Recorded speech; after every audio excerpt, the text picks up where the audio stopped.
এবার ৩,০০০ নৌযান নিয়ে সাগরে ইরান, ইসরায়েলকে কড়া বার্তা। আরো বিস্তারিত জানিয়ে দিব। এদিকে জিম্মিদের মুক্তি না দিলে গাজা দখলের হুমকি ইসরায়েলের।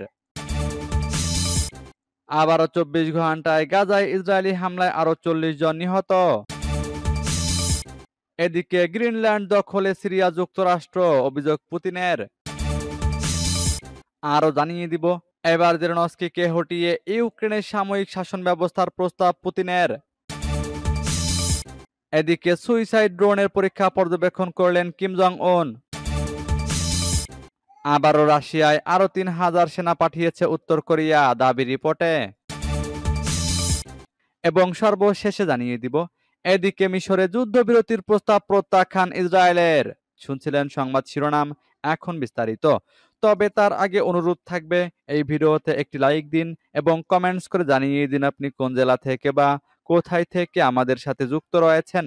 এবং সংবাদের সর্বশেষ গুরুত্বপূর্ণ আপডেট পেতে চ্যানেলটি সাবস্ক্রাইব করে আমাদের সঙ্গেই থাকুন। এবার ৩,০০০ নৌযান নিয়ে সাগরে ইরান, ইসরায়েলকে কড়া বার্তা। গাজা উপত্যকার ফিলিস্তিনিদের সমর্থনে ইরান, লেবানন, ইরাক এবং ইয়েমেন যৌথ নৌমহড়া শুরু করেছে। আন্তর্জাতিক কুদস দিবসের আগে বৃহস্পতিবার ইরানের উত্তর ও দক্ষিণ আঞ্চলিক জলসীমায়, পারস্য উপসাগর, মাকরান উপকূলীয় অঞ্চল এবং কাস্পিয়ান সাগর জুড়ে যৌথ কুচকাওয়াজ শুরু হয়েছে। আইআরজিসি নৌবাহিনীর commander rear admiral Alireza Tangsiri বলেছেন, ৩,০০০ ভারী এবং হালকা জাহাজ কুচকাওয়াজে অংশ নিচ্ছে। তিনি আরো বলেন, এই কুচকাওয়াজের মূল লক্ষ্য প্রতিরোধ ফ্রন্টের সামুদ্রিক সক্ষমতা প্রদর্শন করা এবং দুষ্ট ও নিপীড়ক ইসরায়েলি শাসন ব্যবস্থার প্রতি একটি বার্তা প্রদান করা। আইআরজিসি ইসরায়েলের জন্য সমুদ্রকে নরকে পরিণত করবে, তাংসিরি বলেছেন। আইআরজিসি নৌবাহিনী ইসলামী বিপ্লবের নেতা আয়াতুল্লাহ আলী খামেনির নির্দেশ অনুসরণ করছে।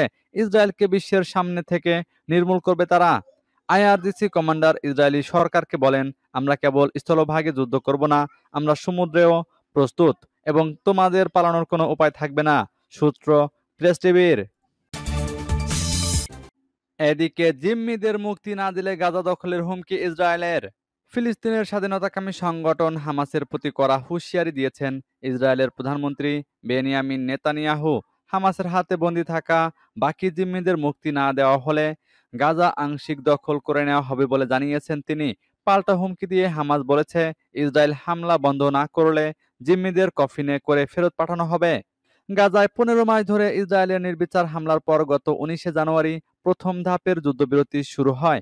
ইসরায়েলের ইচ্ছা, প্রথম ধাপের এই যুদ্ধবিরতি মেয়াদ বাড়িয়ে সব জিম্মিকে ইসরায়েলে ফিরিয়ে আনা।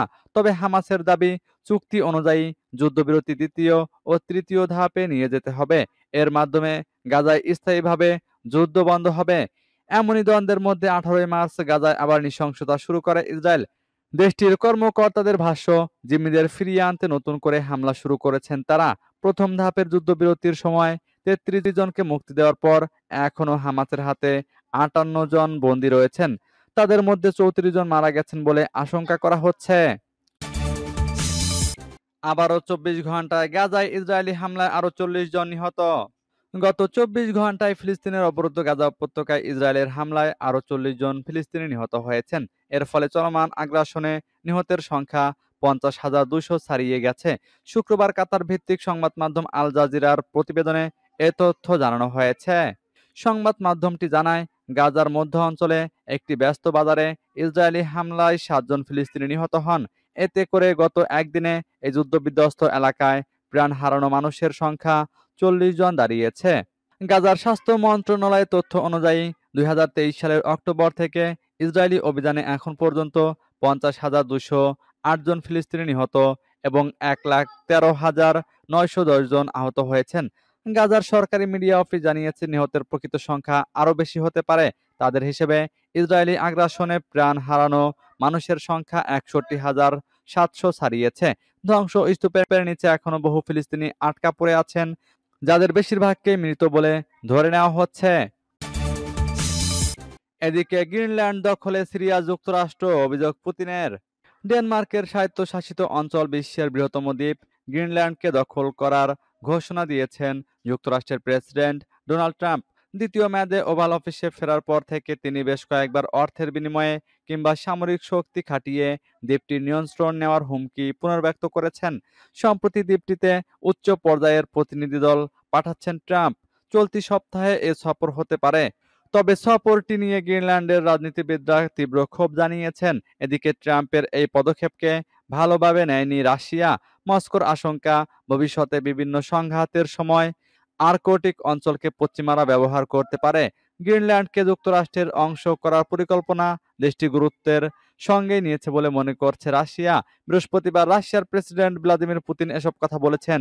রাশিয়ার উত্তরাঞ্চলীয় শহর মুরমানস্কে আর্কটিক ফোরামে রাশিয়ার প্রেসিডেন্ট পুতিন বলেন, আমেরিকার নতুন প্রশাসনের বক্তব্যকে ফাঁকা বলে মনে করে ভুল করা হবে।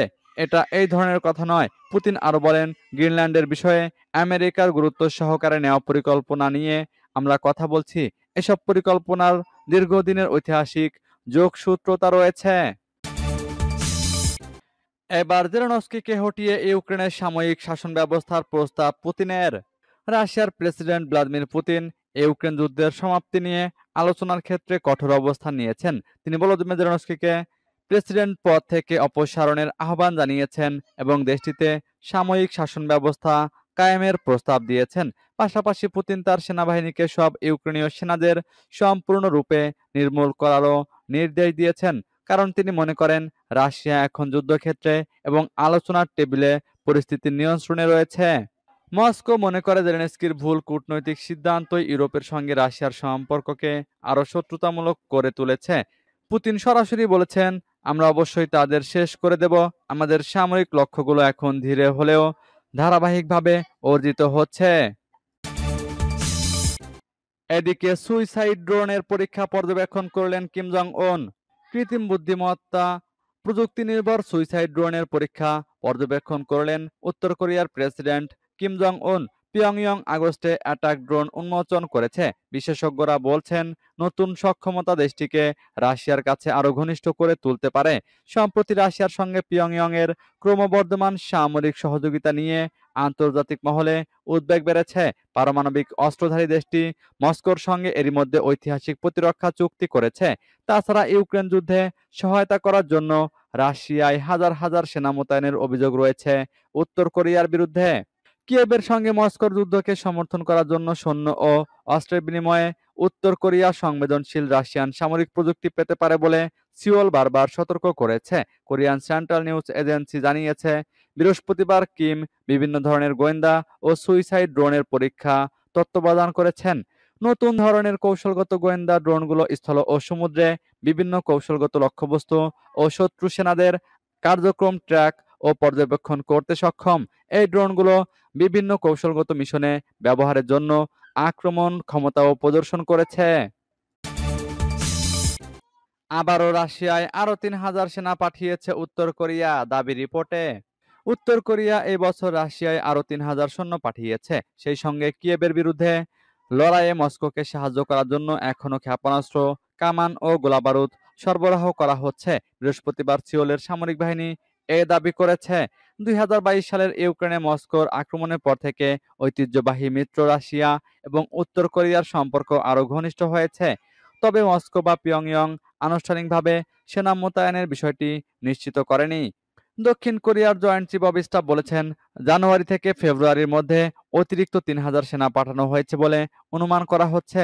রাশিয়ায় পাঠানো প্রাথমিক ১১,০০০ উত্তর কোরিয়ার সৈন্যের মধ্যে ৪,০০০ নিহত বা আহত হয়েছেন বলে ধারণা করা হচ্ছে। গত বছর জাতিসংঘের নিষেধাজ্ঞা লঙ্ঘন করে উত্তর কোরিয়া বেশ কয়েকটি ব্যালিস্টিক ক্ষেপণাস্ত্র উৎক্ষেপণ করে। বিশেষজ্ঞরা সতর্ক করে দিয়েছেন, পারমাণবিক অস্ত্রধারী উত্তর কোরিয়া ইউক্রেনের বিরুদ্ধে ব্যবহারের জন্য রাশিয়ায় রপ্তানির জন্য অস্ত্র পরীক্ষা করতে পারে। এদিকে মিশরের যুদ্ধবিরতির প্রস্তাব প্রত্যাখ্যান ইসরায়েলের। ফিলিস্তিনের অবরুদ্ধ গাজায় মিশরের যুদ্ধবিরতির প্রস্তাব প্রত্যাখ্যান করেছে ইসরায়েল। মিশরীয় সূত্র এ তথ্য নিশ্চিত করেছে। লন্ডন ভিত্তিক সংবাদ মাধ্যম আল আরাবি আল জাদিদের বরাত দিয়ে এক প্রতিবেদনে এ তথ্য জানিয়েছে মাআন। বৃহস্পতিবার এক প্রতিবেদনে মিডল ইস্ট মনিটর বলছে, চলতি বছরের জানুয়ারিতে শুরু হওয়া যুদ্ধবিরতি চুক্তি লঙ্ঘন করে ফিলিস্তিনের অবরুদ্ধ গাজায় হামলা চালায় ইসরায়েল। ইসরায়েলের আকস্মিক এই হামলায় নিহত হয়েছেন ৭ শতাধিক মানুষ। গাজায় পুনরায় শুরু হওয়া ইসরায়েলি এই আগ্রাসন বন্ধের জন্য প্রস্তাব উত্থাপন করেছে মিশর। তবে ইসরায়েলি প্রধানমন্ত্রী বেনিয়ামিন নেতানিয়াহুর সরকার কায়রোর উত্থাপিত সাম্প্রতিক সব যুদ্ধবিরতি প্রস্তাব প্রত্যাখ্যান করেছে, যার মধ্যে হামাসের গৃহীত একটি যুদ্ধবিরতি উদ্যোগ এবং ঈদের ছুটিতে শান্তির প্রস্তাব অন্তর্ভুক্ত রয়েছে। মিশরীয় সূত্রগুলো বলছে, ইসরায়েল সম্প্রতি কায়রোর উত্থাপিত সব প্রস্তাব প্রত্যাখ্যান করেছে। সংবাদ মাধ্যমটি আরও জানিয়েছে, কায়রো জোরপূর্বক বাস্তুচ্যুত করার পরিকল্পনা পাশ করার লক্ষ্যে ইসরায়েলের প্রচেষ্টা প্রত্যাখ্যান করেছে। তবে এ নিয়ে কোনো গ্যারান্টি দিতে অস্বীকৃতি জানিয়েছে মার্কিন প্রশাসন। তবে তারা ইসরায়েলি প্রধানমন্ত্রীকে যুদ্ধবিরতি চুক্তি গ্রহণের জন্য চাপ দেবে।